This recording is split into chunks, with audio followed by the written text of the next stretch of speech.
మూసుకునే ఉన్నాడు, కొంపదీసి నిద్రపోతున్నాడేంటి? ధ్యానం. కళ్ళు మూసుకొని ఎవరినో కాంటాక్ట్ చేస్తున్నారు. అవునా? అబ్బా. రామ్ ప్రసాద్, నీకు నిజం చెప్పాలంటే బాధగా ఉంది, కానీ చెప్పక తప్పదు. ఎందుకంటే అది నిజం కాబట్టి. Correct sir, correct. ఏంటి సార్ అది?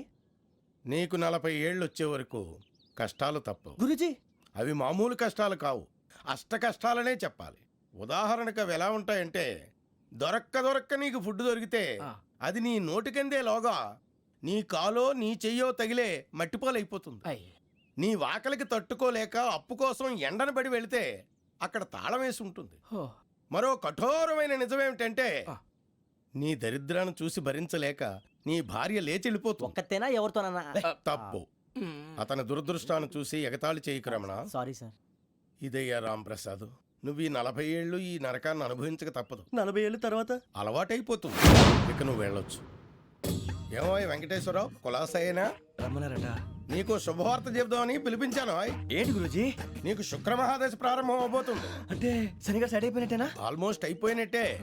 మీరంతా టోపీలు పెట్టుకునే ఉద్యోగాలు కూడా చేసుకుంటారు. ఇప్పటిదాకా మేమందరికీ టోపీలు పెట్టాం గానీ మాకు మేమే టోపీలు పెట్టుకుంటాం ఎప్పుడు అనుకోలేదు గురూజీ. అదే విధి. మరి ఇప్పుడు బిల్ల బంటోతు నుంచి బీట్ కానిస్టేబుల్ వరకు అందరికి నెత్తిమి టోపీలు ఉంటాయి. అందులో ఏ ఉద్యోగమో?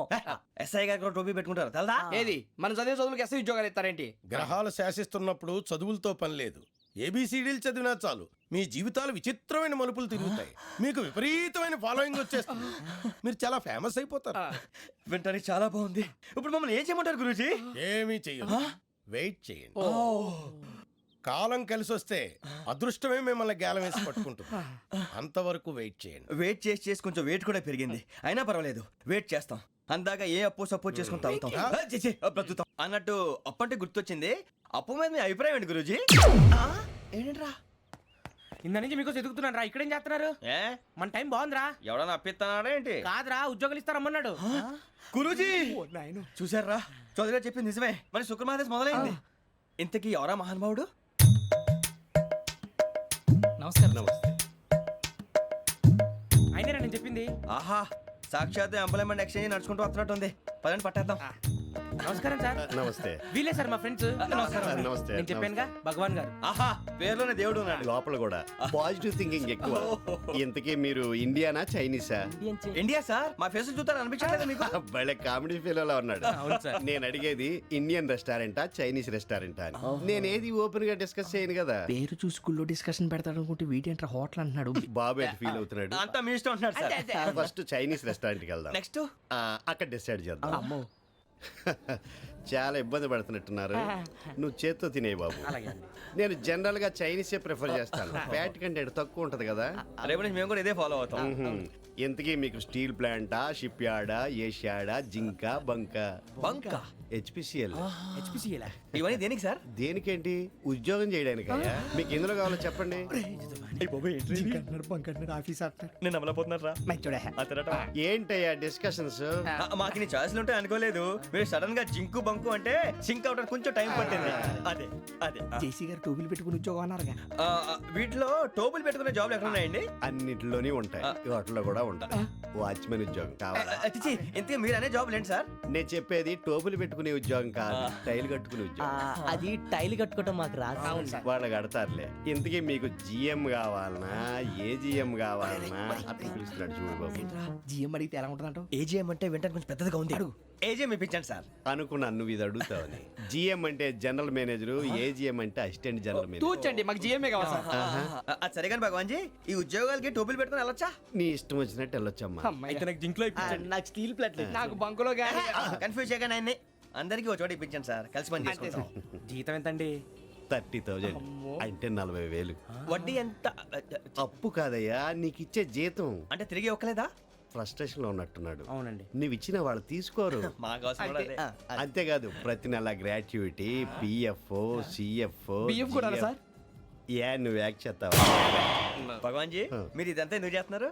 ఊరికే మాత్రం కాదు, నేను మంచోడని చెప్పి నా కారు పెట్రోల్ లేకుండా వెళ్తుందా? వెళ్దాం. నేను ఇచ్చుకోవాల్సినవి ఉంటాయి కదా.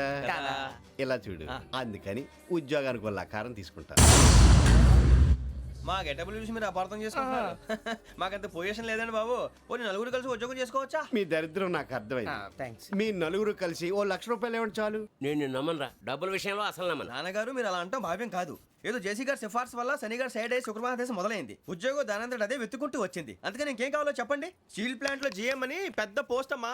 జీతం 30,000, నెల నెల ప్రమోషన్లు, సిఎఫ్లు, డిఎఫ్లు, పిఎఫ్లు, బిఎఫ్లు. ఇవన్నీ నువ్వు చదివిన చదువుకే. అబ్బాబే దీనికి చదువుకి సంబంధం లేదండి. చెప్పాను కదా శుక్ర మహాదశ. అది దాని పవర్ అనుకోండి, ఎఫెక్ట్ ఈ అనుకోండి. రోజుల్లో కూడా గ్రహాలు ఏటా nonsense. అబ్బా ఏంటండి వాడన్న ప్రతిదాన్ని ఇలా కొట్టి పడేస్తారు. చిన్నప్పటి నుంచి లక్షల పోస్ట్ చదివించారు. ఎహె, అమ్మా నువ్వు లేని పోనీ పెట్టుకో. లక్షలు ఎక్కడైనా ఊరుకోరా, మాట వరుస కదాలే. ఒక 25,000 ఇస్తే వాడి జీవితం సెటిల్ అయిపోతుంది అంటున్నాడుగా. అంతగా ఆలోచిస్తారేంటండి? అమ్మా నాకు ఉద్యోగం రాగానే మీ అందరూ స్టీల్ ప్లాంట్ షిఫ్ట్ చేస్తానే. ఓకే నువ్వు చెప్పేదంతా కరెక్టేనా? నాన్నగారు మీకు అంత అనుమానం అయితే ఇవ్వకండి.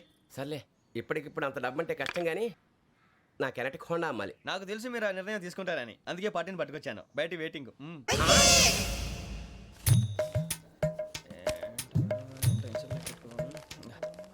ఇవ్వండి. భగవాన్ జీ మీతో నాకు కుదరదండి. మీరు తేడా మనుషుల్లా ఉన్నారు. చూడటానికి అలా కనపడతాం కానీ తేడా మనుషులు కాదండి. ఇది ఎంతో లెక్క పెట్టండి. 5,000 తగ్గిందండి. ఆ విషయం నాకు ముందు చెప్పాలి కదా. ఇది తేడాతనం కదా. సర్దుబాటు కాక జరిగిన పొరపాటు. మా దరిద్రం మీకు తెలియంది కాదు. మీ ప్రాబ్లమ్స్ నాకు అనవసరం అండి. ఇప్పటికే మీ మూలంగా 3 లక్షల బొక్క తెలుసా. మీరు ఫేస్ అంత చిరాగ్గా పెట్టకండి. రే ఆ గొలుసేవరా తొందరగా ఎవరా, ఆయన కోపం వస్తుంది. ఇదిగో తీసుకోండి. తీసుకోండి ప్లీజ్. భగవాన్ గారు తీసుకోండి సార్ ప్లీజ్. భగవాన్ గారు మీ కోపం తగ్గిందా? కోపం కాదు వెంకటేశ్వర గారు, ఎందుకో మోసాన్ని భరించలేను. అది నా బలహీనత. ఇవన్నీ వదిలేయండి. ఇంకోసారి పొరపాటు జరగదు. మేము ఎప్పుడు జాయిన్ అవ్వాలో చెప్పండి. కొత్త బట్టలు కొనుక్కోవాలి. మీరు ఆ పనిలో ఉండండి. పొద్దున్నే గుడికి వెళ్ళి 9:30 కల్లా మొన్న వచ్చారే ఆ ఆఫీస్కి వచ్చేయండి. మీ అపాయింట్మెంట్ ఆర్డర్స్ రెడీగా ఉంటాయి. 8:30కి వచ్చేస్తాం. మీరు వచ్చిన వాళ్ళ తలుపులు తీరు. మీ కంగారు నేను అర్థం చేసుకోగలను. ఇంతకాలం పని లేక స్తంభించిపోయిన మీ జీవితాలు ఇక నుంచి వేగం పుంజుకుంటాయి. ఆయన ఉన్నారా? ఎవరు? భగవాన్ గారు. మీరెవరు? ఆయన క్లోజ్ ఫ్రెండ్స్. సరే లోపల రండి. పదా సార్ వీళ్ళు భగవాన్ క్లోజ్ ఫ్రెండ్స్ అంటారు. సరే నువ్వు వెళ్ళి నేను మాట్లాడతా. సార్ మీరంతా భగవాన్ స్నేహితులా? అవును, అలాంటి స్నేహితులు ఉన్నందుకు గర్వపడుతున్నాం. సరే ఏంటి సంగతి? ఏముంది, మా అపాయింట్మెంట్ ఆర్డర్ చేస్తే పట్టుకులు చేరిపోతాం. ఈ రోజు గురు పౌర్ణమి, మంచి రోజు. అపాయింట్మెంట్ ఆర్డర్ ఏంటి?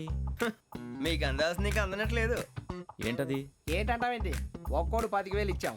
భగవాన్ గారి హెల్పింగ్ నేచర్ కాబట్టి తక్కువ రేటుకి ఒప్పుకున్నాడు. ఇంతకీ ఇది ఏ ఆఫీసో మీకు తెలుసా? తెలుసుకోవాల్సిన అవసరం మాకు లేదు. కానీ చెప్పాల్సిన అవసరం మాకుంది.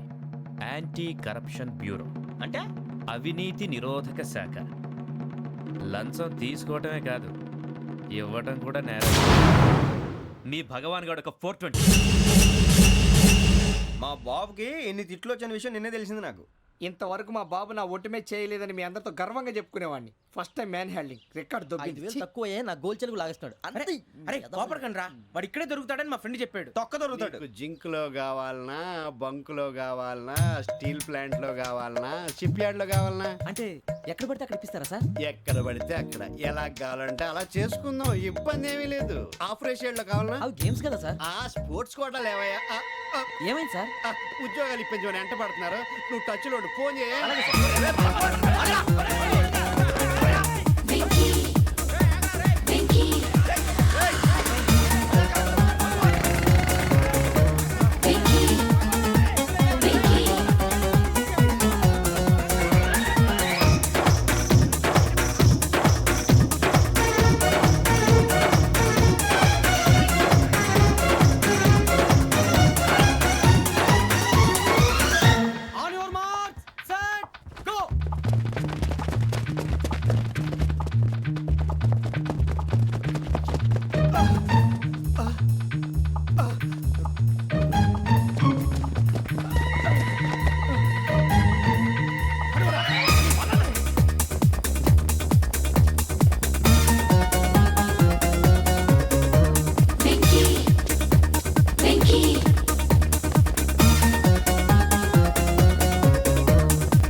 1.5 అవును సార్.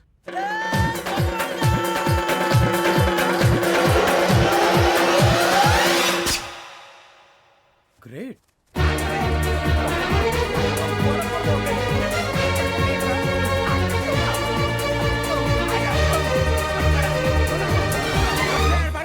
మీ నలుగురు సెలెక్ట్ అయ్యారు. దేనికి? ఎస్ఐ సెలక్షన్స్ లో మీరు ఫిజికల్ టెస్ట్ అన్ని పాస్ అయ్యారు.